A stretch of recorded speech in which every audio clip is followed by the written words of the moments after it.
Let's kind of jump in. So I have been there's been a problem I've been seeing kind of going on, and that is I have spent, I don't know, last couple of years talking about make buyer appointments, make buyer appointments, make buyer appointments. With the recent changes that we've had in the like NAR lawsuit and that kind of stuff. One of the biggest, I feel, changes that has especially affected our buyers agents is the fact that we have to have a buyer agreement signed prior to showing. And for me, that was never that big of a deal. I always got buyer appointments done in advance. I never had any kind of problem getting buyer brokerage agreements signed because I went in and I provided value right up front. And I didn't really think about it that much. But then, when the NAR lawsuit happened, I saw where a lot of folks, we came up and if you want to see our buyers presentation, our buyers guide, if you'll go to max1.rocks/buyers, you can see our buyer's guide right there that you can download, use, steal, whatever you want to do with it there kind of thing. But still, we saw that a lot of agents didn't understand the power of a buyer appointment. And so I went back old school and kind of broke down how I do a buyer appointment. And I'm going to kind of go over that with you guys today. If you would like to follow along, I have actually made a script for you. If you'd like to utilize it, you're more than welcome to. This is the exact same script that I use when I would meet buyers for years. And so if you'll go to max1.rocks/buyer APT, BUYER APT, buyer appointment. Because, you know, the whole idea here is that we need to treat buyers the way that we have sellers for years. For our buyers, in a lot of cases, we would just kind of show up and be like, see it too. And then we would just worry about getting a buyer brokerage agreement signed after they had seen the property, after we'd already gone out, made the appointments, and done all those kind of things. And half the time we went on a bunch of appointments that never actually resulted in someone actually being able to buy a home.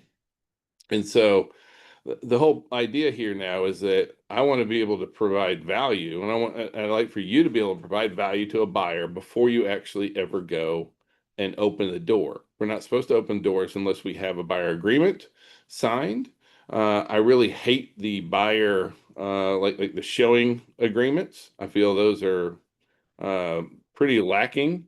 It also just kind of puts us over into a position of I'm just here to open a door. That's the only value I provide is opening a door, and that couldn't be farther from the truth. So, um, with no further ado, I kind of want to walk you through my buyer appointment. And like I said, you're welcome to download it. You can use it. You can use it as a script. I have for years. This is how we do. So, first thing is like just in preparation for your meeting. Um, I recommend like for me, I printed this out, and I know that's kind of old school. I get it that it can be very easy to be like, well, everything's online, everything's digital, all that kind of stuff. But I am I don't know if you want to call it old school, but it's just how I stay organized on those kind of things too. Ken, did you have a question? Yes. Good morning. What do we go and download it? The guide again? Sure, it's Maxone dot rocks ROCKS / buyer BUYER APT buyer appointment. Thank you. Sure. So so the first thing here is write everything down. I know that sounds old school and it is old school, but there's nothing wrong with it. You ever go to a restaurant and the waitress doesn't write down your order? You're like, okay, this is going to be all screwed up. They're not going to get this right. They're going to mess things up. And I know that in today's day and age that everything's digital, that kind of stuff. Your buyers will appreciate the fact that you write down what they say. And so there is some real value in printing this off and having one of these records set up for every buyer that you have. And so the other thing is like you have to get personal information from them.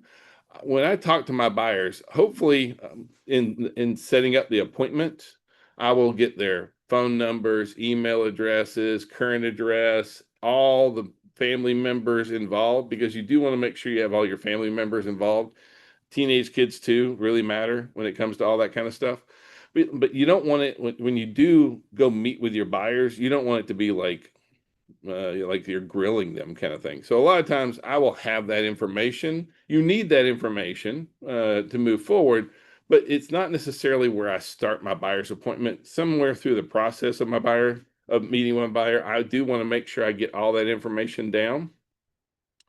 But when as soon as we kind of sit down and are face to face, where I really like to go is I mean, like at this point, you want to ask very easy to answer questions. You want to ask things that don't require a lot of thought. And this is where I see a lot of realtors make mistakes. They jump right into finances or they jump right into payments, and it kind of throws the buyers off that you haven't built any trust, you haven't built any rapport. So I start off with very easy to answer questions. So, my opening line is, tell me a bit about where you live now. I want to know it doesn't matter if it's an apartment, a house, a condo, I don't care. I want them to tell me about where they're living right there. And then, how long have you lived here? Because I want to know, that kind of stuff. Do you own or do you rent? And there's two reasons for that. One, I want them to open up, but two, maybe we have a house to sell. Maybe a great thing to know. And then, what do you dislike about where you live now? And they're going to go through and tell you things like, oh, well, if it's an apartment, I don't like everybody around me. I'm not building any equity, that kind of stuff. Or just maybe I don't like the location, whatever. And again, every time they tell you something, write it down. I know it's old school. Trust me, it really does work. And then, what's your favorite room in your home? I like to ask that because that's going to be kind of a great insight. Like if they say, well, my bedroom is my favorite room. That's someone so do I know that going into this, the master bedroom is probably going to be a very important space for them? Yeah. For some folks, it's going to be the kitchens. For some folks, it's going to be the living room. For some folks, it's going to be outdoors. So, but what's your favorite room of your home kind of thing? What do you like most about where you live now? And then, like what's your time frame on moving into this next property kind of thing? All these questions, when you think about it, are very easy to ask. The other thing that's happening here by doing this, you're asking questions. So you're in charge. However, you're giving them the opportunity to speak. The more that they talk on your appointment, the better off you are. You want them to be able to feel comfortable with you, to open up, to be able to express their concerns and their thoughts. But that's why you ask very easy questions in the beginning, like where do you live now? What do you like? What you don't like? Those are not like we haven't even, and I don't talk about financing for a good bit. I'm just going to go ahead and let you know right now. Financing is later on, because when we start talking about money, I need them to feel comfortable with me before we ever get into the financial aspect. So I get, at this point, it's just kind of rapport building, information, some basic information gathering, that kind of stuff. And then normally I'll say, like, are you familiar with how we buy and sell real estate here in Georgia or this county or whatever kind of stuff? And if they say yes, then before I go to my appointments, I have my buyer folder, which has two copies of my buyer brokerage agreement, has my buyer presentation in it, has all kinds of vendor stuff in there from any kind of vendors that they may need, home inspectors, closing attorneys, whatever it is, kind of thing. I'll have that folder with me and I'm going to hand it to them.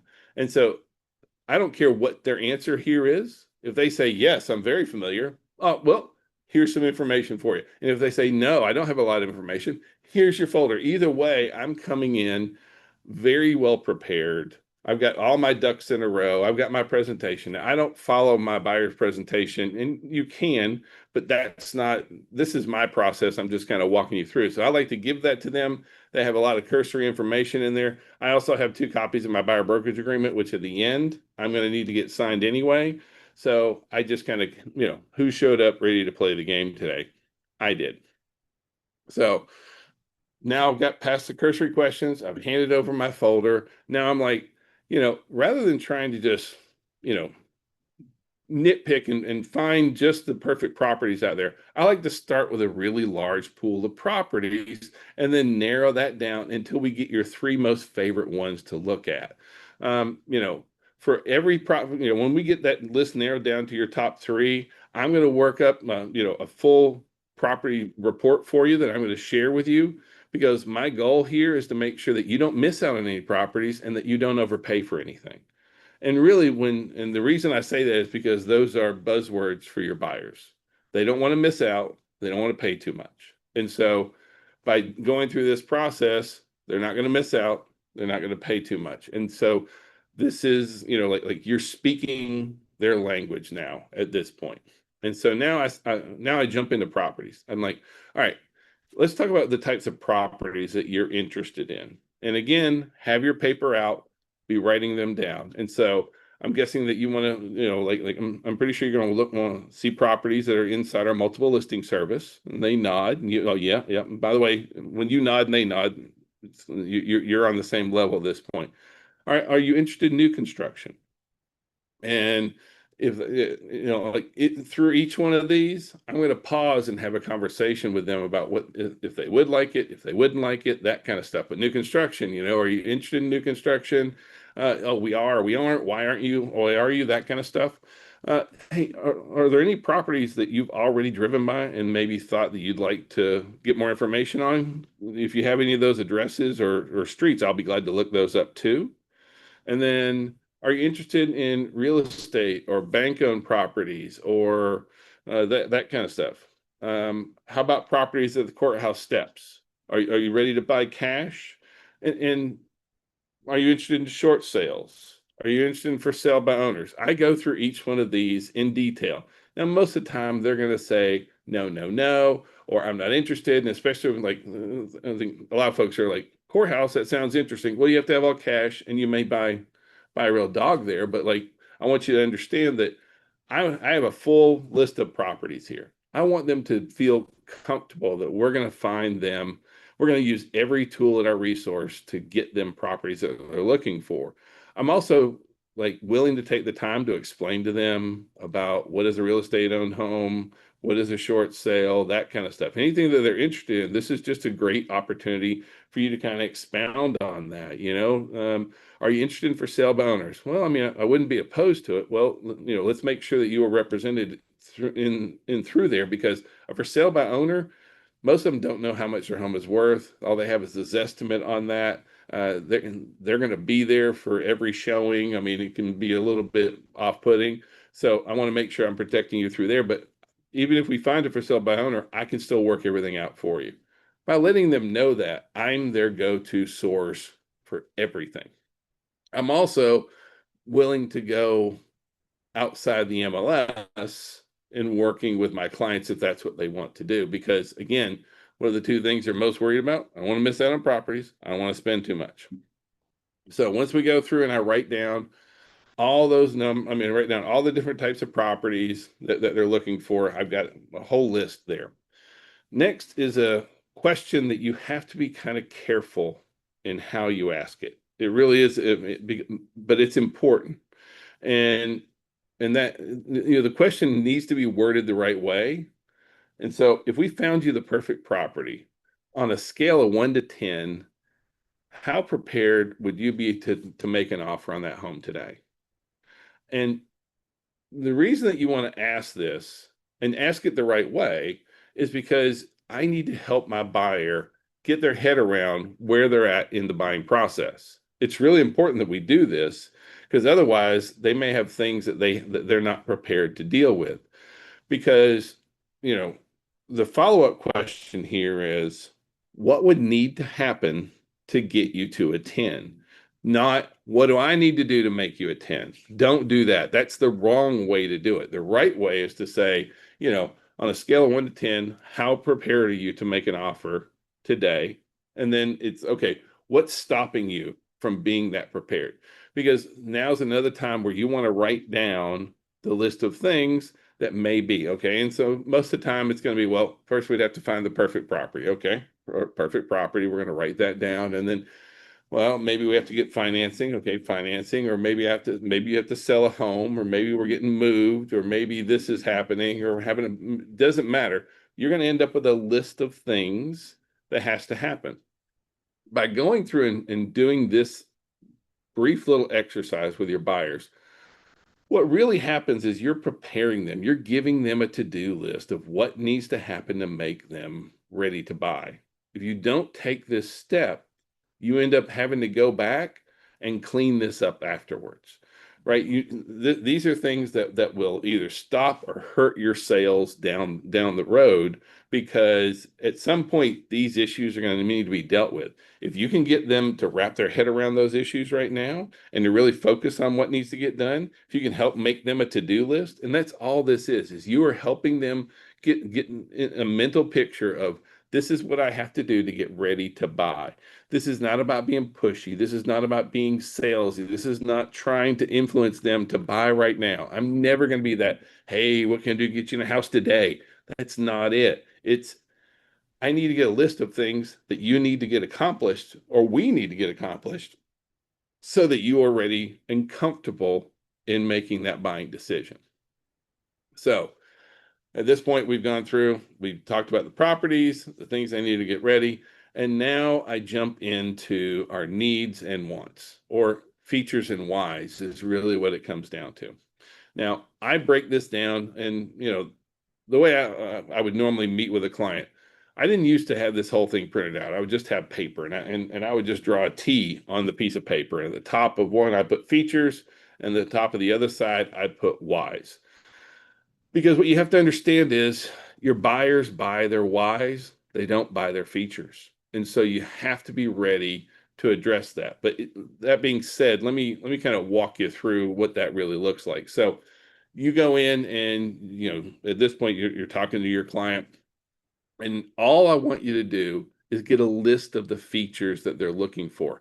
I don't want you to address the whys until afterwards. And so what I mean by that is, so you go through and you're like, okay, let's talk about your top features. And so they say, you know what, like let's just say you're meeting with a husband and wife. Husband says, I want a 3-car garage. Okay, you write down 3-car garage. And she says, I want a walk-in pantry. Okay, walk-in pantry. And then they're like, we need 4 bedrooms. Okay, you write down 4 bedrooms. And then he says, I want to be on a golf course. Okay, you write down golf course.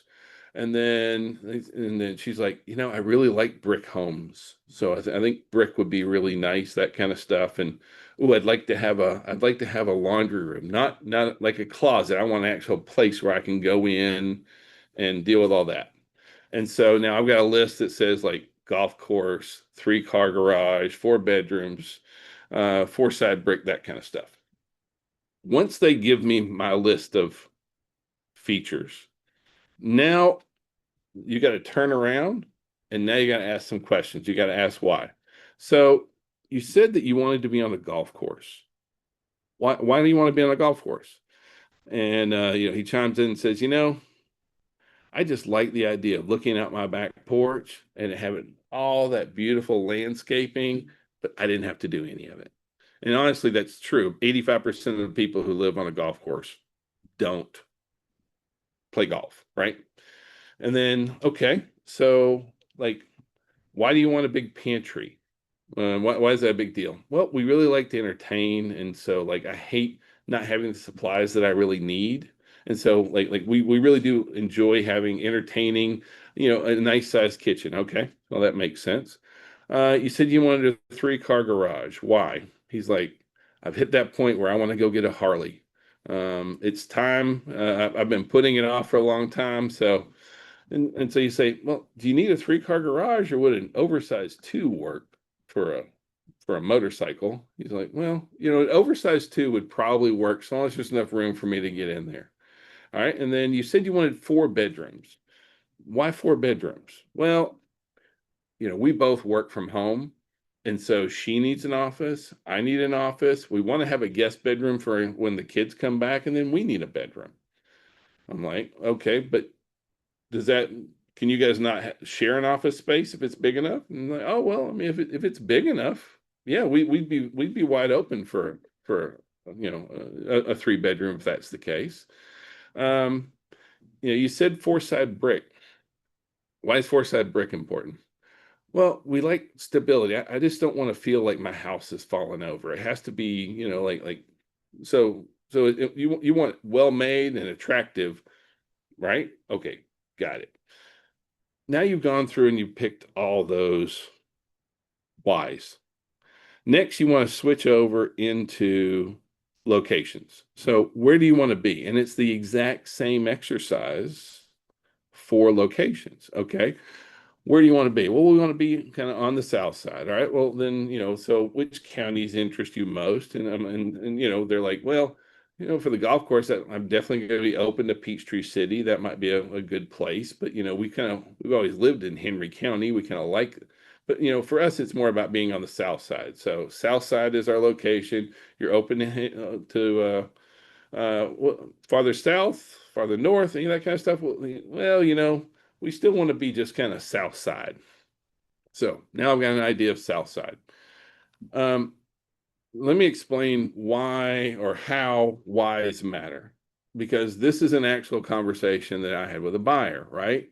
And so at this point, it's very easy to say, I'm looking for a 4 bedroom home on the golf course, right? But guess what? That's not what they bought. They bought a 2 bedroom home on the lake. And I know that sounds crazy, but it was a 2 bedroom home, but it had a huge loft on the upstairs that looked out over to the lake where they could put their office in. Had a detached 2-car garage. He wanted a great view. They wanted a nice view that they didn't have to do anything with. The lake was a great answer for them. It kind of fit with all their other needs. See, your buyers are going to buy their whys. They're not going to buy features. And that's the big thing here, because when you focus on understanding what their whys are, it's going to help you to really find the home that matches up to them. Because it wasn't necessarily about being in a golf course. It was about having views. It wasn't about having a 3-car garage. It was about space to put the motorcycle. It wasn't about having 4 bedrooms. It was a place for an office and then a spare bedroom and then their master bedroom. So those kind of things you'll see play out again and again and again. And now at this point, you have a buyer who really, at this point, feels like you understand what they're looking for. At this point is when I like to kind of change gears a little bit and say, okay, when is the best time for you to review properties? How often, how ready are you to review properties? I like to go ahead and set the time as well as start setting appointments for when we're going to go look at properties. I do this now because it gets people off the fence. And for a lot of real estate professionals, we wait far too long to make appointments with our client. We wait for our clients to call us. We wait for our clients to decide like for me, I mean, like, okay, when are you going to be available to preview, to look at my list of properties so that we can go, and then when are we going to set up showings? Like when you take this bull by the horn, they know that, look, this is a process and we're going to be going through this. This is not a passive process. This is not laid back. Now, sometimes they will say, look, I was just here learning, and that's okay. I don't have a problem with that. But now I know, what do I need to do? Do I follow up with them? But if I can go ahead and start setting appointments today, I'm going to start at least with them. I'm not going to set appointments with for the actual properties or any of that kind of stuff. But when I start setting that in, I'm establishing right now that this is a process and we're running through this together. And you know what? We're not going to sit back and wait. We're not going to sit back on our laurels and do this. Now, this is at the point where we got to talk about money, right? And so my favorite line, honestly, is say, are you going to be paying cash or will you be getting this property financed? Now, it's always financed. They just like the idea that maybe they're paying cash, right? So will you be getting financed or are you going to do that? Have you met with a lender or do you need a second opinion? Okay, if they say no, they haven't met with a lender, here's where I do something very different. I either hand them my phone or I have them take their phone out and I get them pre-approved right then and there. Like I can't move forward if we don't know, A, can you qualify? B, do you need like how much can you afford, that kind of stuff. I need that they get approved, and our lenders can approve them literally in no time flat. So like if even if they aren't like if they aren't approved, please don't skip this. Take the time, say, do you want me to call them on my phone and hand it to you, or are you going to call them right now? Because I really can't move forward. You don't know how much home you can afford, and I don't want to show you properties that don't match up with what your payment expectations are. So this is a crucial step. But if you push it off and say, all right, call them tomorrow, they don't always call. Or the lender will call you, they don't always answer. You've got them right then and there, hand them the phone, be willing to step out of the room for a minute. So again, like this is a crucial step, right? Because my next question is going to deal directly with this, and that is, what's your price range? And how did you come up with that price range? I want to make sure that they understand principal, interest, taxes, and insurance, PITI. They need to understand all four of those, because there's a lot of online folks that will only quote principal and interest. And so they need to understand what a true payment looks like. How do they come about with that number? Is that a number that they can work with? Is that a number that's reasonable to them? Sometimes they may get pre-approved for a number, and then the lender hasn't actually given them a good faith estimate what that's really going to look like as far as a monthly payment. And then you end up with sticker shocks, right? So I want to be able to have those kind of conversations with them. But if they're not pre-approved, well, first of all, that's a waste of everybody's time. It also is painting unclear expectations. If you've ever taken a client out to look at $500,000 houses and then find out they're qualified for $400,000, those houses never look the same. They're never going to be happy. Every house that they look up, they're going to compare that to the $500,000 houses they looked at it in the very beginning. So I don't move forward until we've been pre-approved. And I'm not trying to be harsh or mean about it, but like if you can't buy, then all we're doing is wasting each other's time here. And sometimes if that's, I'm not saying I'm gonna like, oh, you're not pre-approved, I'm gonna kick you out. I don't mean that. Well, but it definitely changes the dynamic moving forward. Like now we're moving over into credit repair or doing the things we need to do in order to get you qualified. That's different than me setting up appointments to go show you houses, right? So I'm not saying just chuck them, throw them away. That's not what I mean by any means at all. So hopefully they've been pre-approved before you met with them. If not, you're going to get them pre-approved. So now now is the time when you have to say, okay, the needs and prices match. Does the payment and the price that you want to pay versus the properties that you're telling me about, is there like synergy here? Sometimes, okay, I can find properties in there, and sometimes our buyers are looking for unicorns, and I get it. I'm not opposed to necessarily looking at unicorns. I like finding great deals, as does anybody. However, the biggest reality here is sometimes our buyers are just not realistic. And if you don't address their lack of reality, they're never going to buy.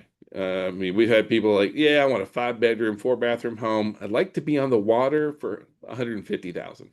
Yeah, it's not going to happen. Okay. It's not possible. That's just not there. That's not a product I can produce, right? And sometimes our buyers are just not realistic. They don't understand payments, they don't understand price. And again, if I can't get some synergy here, then there's no moving forward, right? So I need to know, what are some of your whys? Okay, I can't find property that you're looking for in this price range.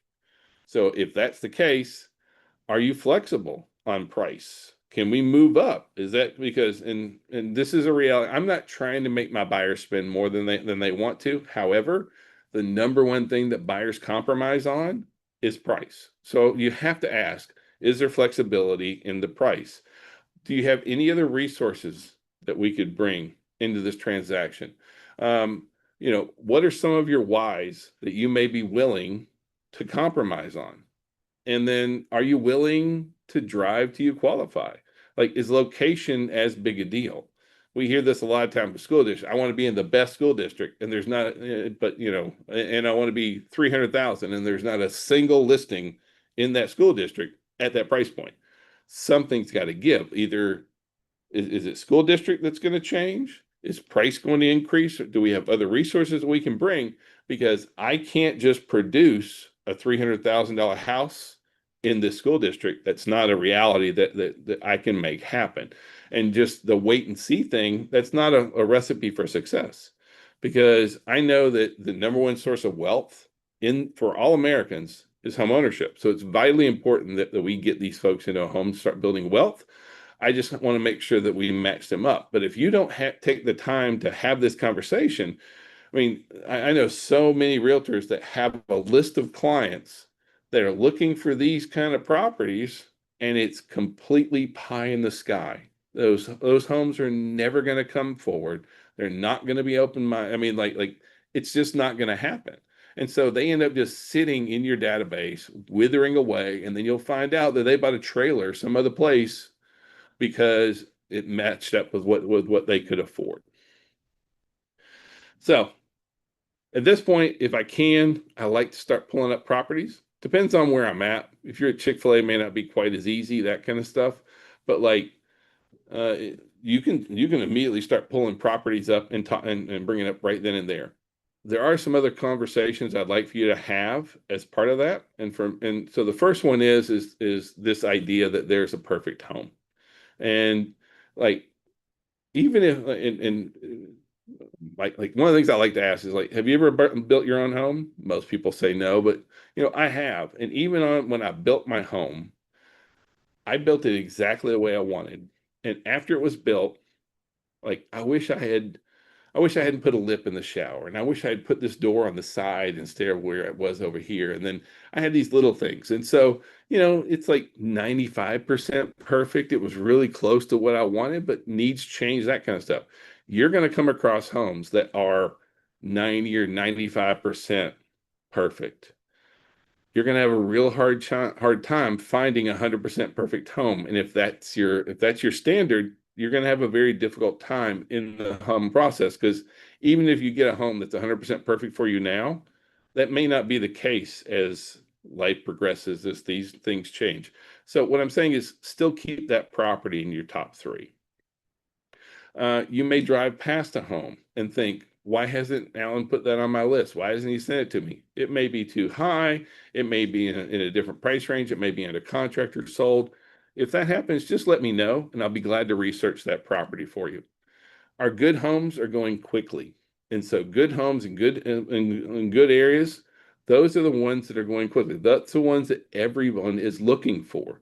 So the best homes in the best areas that are at the best prices are going to go fast. If you aren't prepared to move on those properties, the best properties at the best price quickly, then you're going to end up missing out.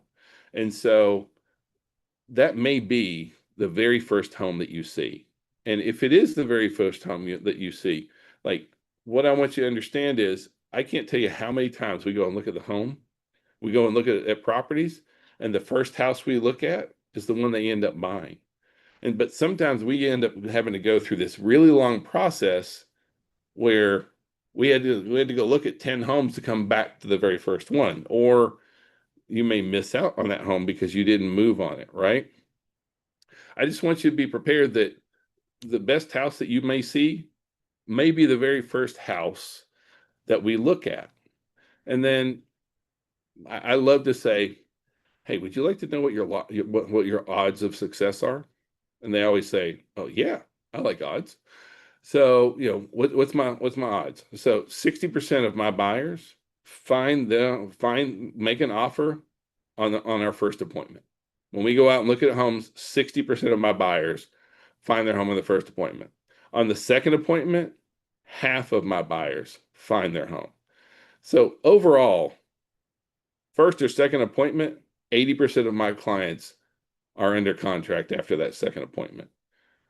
By saying that, what you're doing is you're establishing the idea that we're going out looking at homes to place offers. We're going out looking at homes to buy one. We are not out looking at homes so that we can go look at homes tomorrow and then we can go look at homes again. I want it established right up front that we are looking at homes so that we can submit offers. I spent all this time going through and discussing with you the types of homes that all your whys, locations, the whole 9 yards. When we go look at houses, we're going buying, right? I expect that we are going and making offers. So, I try and establish that with them, that expectation right up front. And it will save you so much time and trouble. I hear horror stories about people that have shown 40 and 50 houses to people. And if any of y'all are that way, I got nothing but love for you, but I'm not doing that. Not to be mean, but like I just couldn't imagine going through that. That would be, yeah, anyway. Um, Once you've decided that you want to move forward on an offer, I'm going to prepare a comparative market analysis or an equity assessment, however you want to do it. I just want to make sure that you're not overpaying, but I also want to make sure that you don't miss out either. We're going to look and see what other comparable homes going for in the area because we buy and sell real estate based on comparison. So I'll let them know right up front that we are going to be, I'm going to pull up a CMA for you on each property that you want to submit an offer on so that you can see where it sits inside the marketplace. Because remember, we don't want our buyers to miss out. We don't want them overpaying. And so now all of our offers are going to include one of 5 things: price, terms, time frame, contingencies, inclusions, and exclusions. Those are the big 5 that are going to be in every one. Once I've prepared an offer, I'm going to go through the contract with you, section by section. If we can't meet in person, I'm going to send it to you via Authentisign, but don't sign anything until we go through it. I let them know right up front that I want you to go through each section. If we're going to do it over Authentisign, I'm going to send it to you and then call me. I want to go through and make sure that I'm here to answer any questions that you have about the contract. Or I don't want you to sign anything that you don't feel 100% comfortable with. I let them know that right up front. And that causes, I mean, that is a great sense of relief for so many of our buyers. Look, I'm here. I'm not just going to send you something. Even if I do, we're still going to go through it, right? I would always rather meet them in person, but let's face it, Authentisign's way more convenient than that. All right. Um, Once we have an agreement, I'm going to need earnest money. We will schedule a home inspection. Be prepared to pay the inspector. I will meet you at the home inspection. I meet my buyers at the home inspection for a couple of reasons. One, agents that meet their buyers at home inspections don't lose as many deals as those. Sometimes the home inspectors will scare the daylights out of your buyers.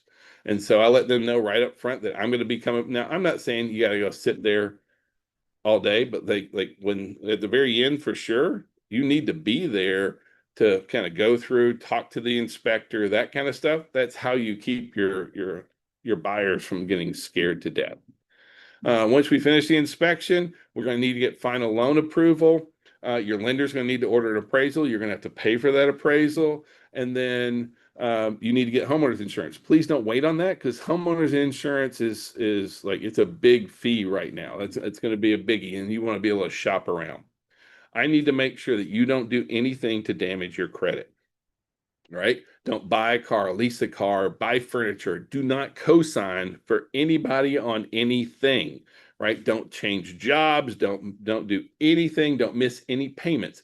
All this could affect your debt to income ratio, and all this could affect your ability to buy a home. We've had buyers in the past that went and bought a car to put in their brand new garage, but they didn't have a garage for it. Bought furniture and now don't have a house to put it in. So now, in order for me to show you properties, I need permission in the form of a buyer brokerage agreement in order to move forward. Now, the services that I charge are yada, yada, yada. Could be this percent, that percent, 7 bananas. We know there's no set fees. But at this point, you need to just come out and say, these are all, at this point, you go through these. Like I just went over all the services I provide. These are the fees that I charge. Now, before you don't just stop there, say, but here's who can cover my compensation, right? So we could request the seller to pay it before we actually view a property. We can request the seller to pay it as part of the purchase and sale offer that we make on there. We might be able to negotiate it into the sale price of the home. Depending on the mortgage type, it might be able to be covered under a part of closing costs, or it could be covered by you, Mr. and Mrs. Buyer. But these are the services I provide. These are the fees I charge. I can't move forward until we have a signed agreement because I can't open any doors for you. So I got to get the buyer brokerage agreement signed. I'll open it up in my folder, pull it out, and then we are off to the races. So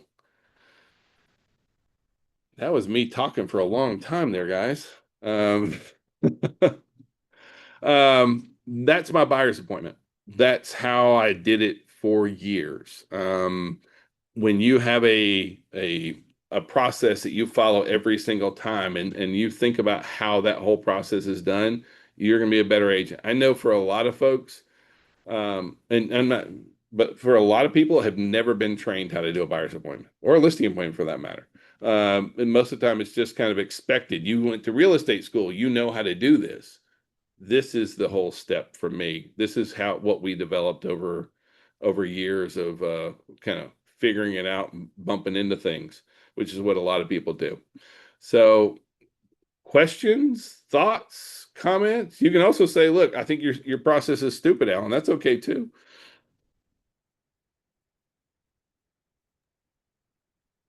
Neil, what you got for me? Alan, I thought it was good. The thing that I kept coming back to is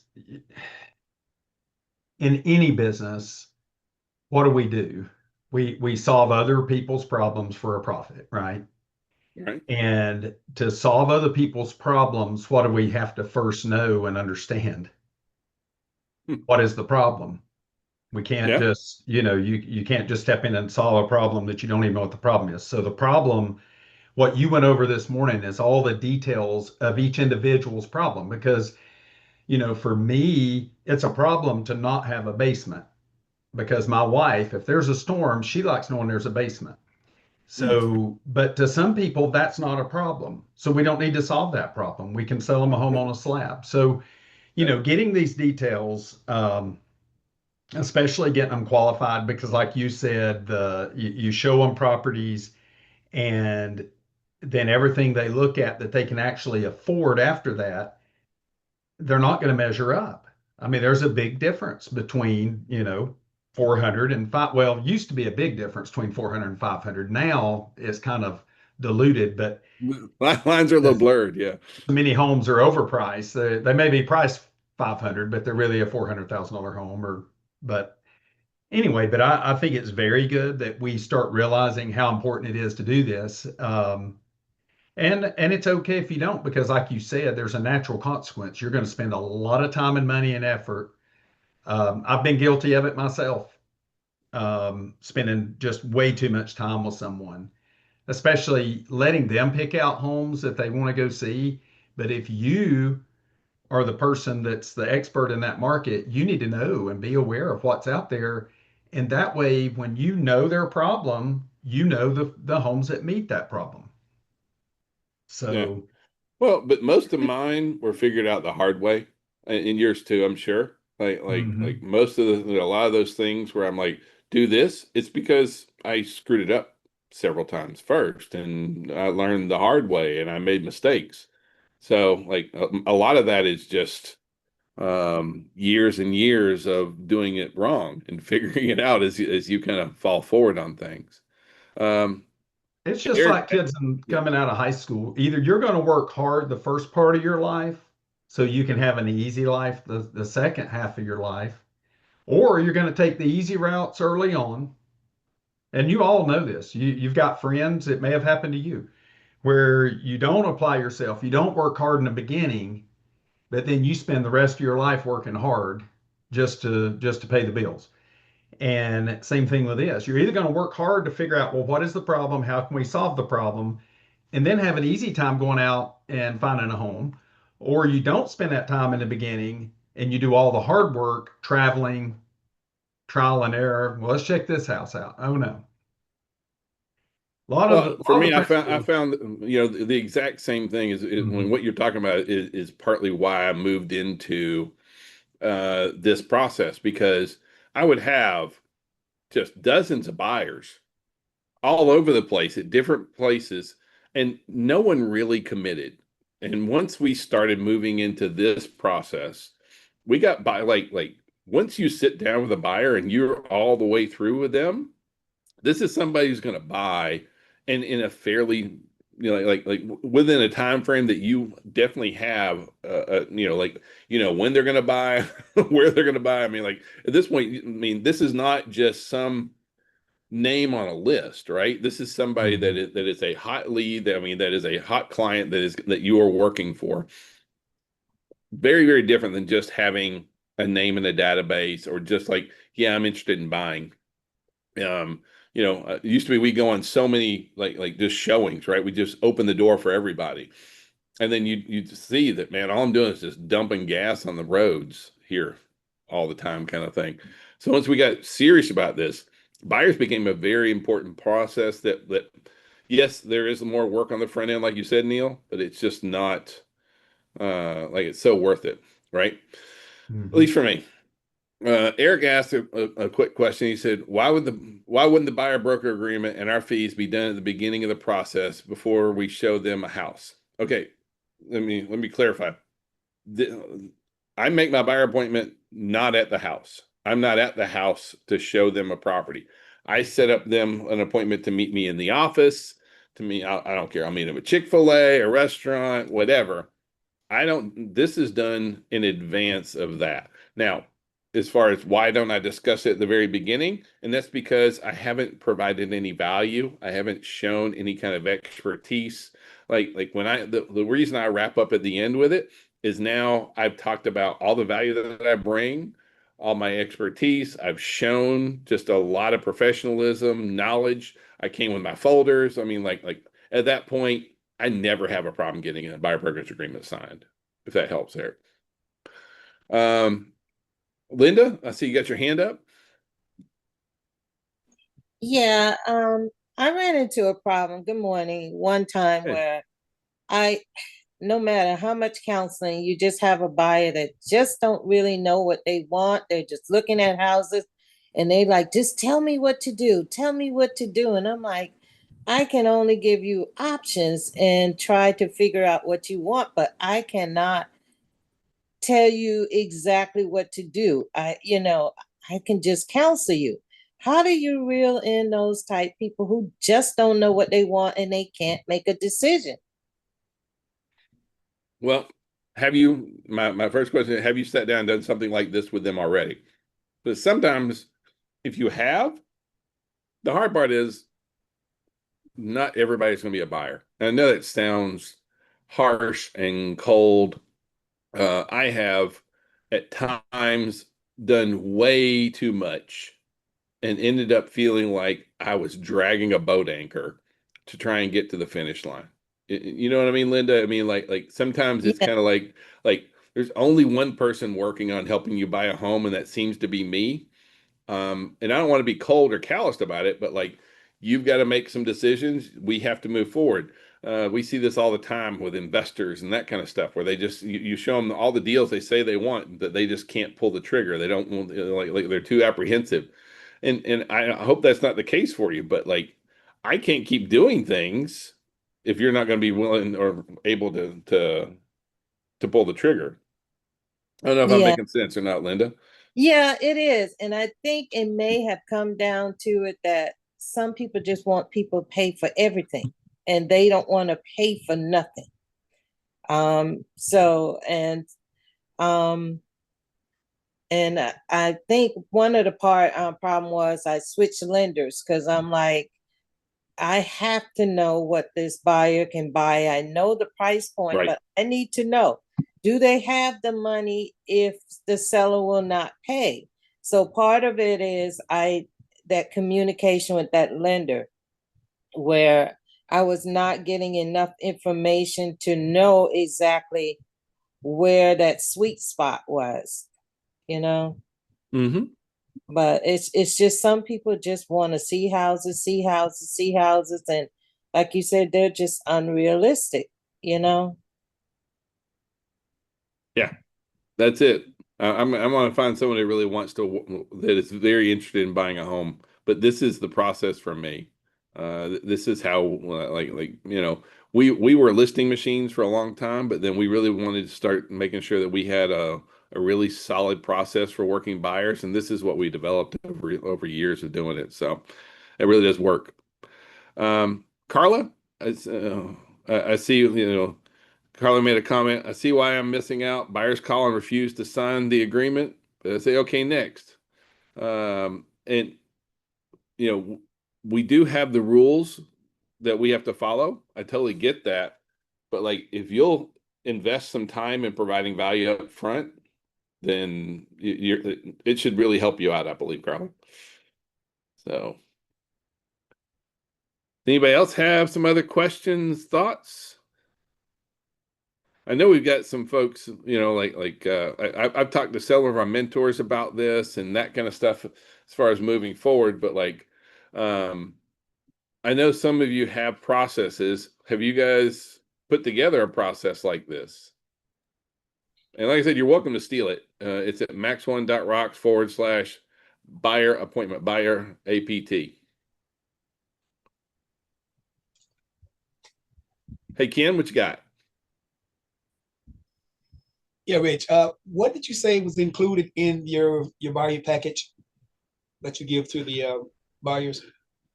Well, I give them a copy of our buyer presentation. And if you go to max1.rocks/buyers, you can see our buyer's presentation. I also have 2 copies of my buyer brokerage agreement. And then, you know, every office has got that wall of vendors in there.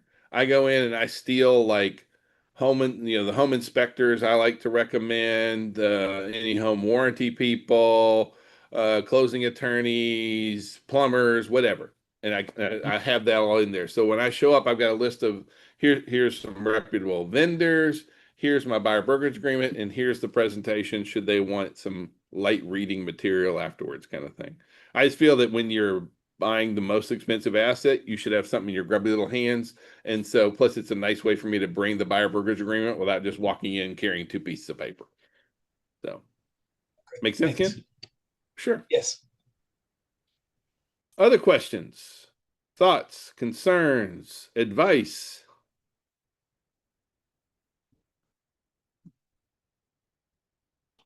And a hush falls over the crowd. All right. Well, please still use these tools. I hope that it helps you. I hope that it helps you build a better buying business. If myself, Neil, if we can be of any kind of service to you guys, please let us know. We love and appreciate you guys. Next week, Dana Sparks is going to be teaching. She's going to be doing most effective ways to navigate and negotiate repairs next week. And then the week after that, Tony Walker's doing our Boots on the Ground challenge. And then I'm going to be using a staging checklist to build listings. So those are our next few masterminds coming up. Hope you guys have a great week. Bye-bye.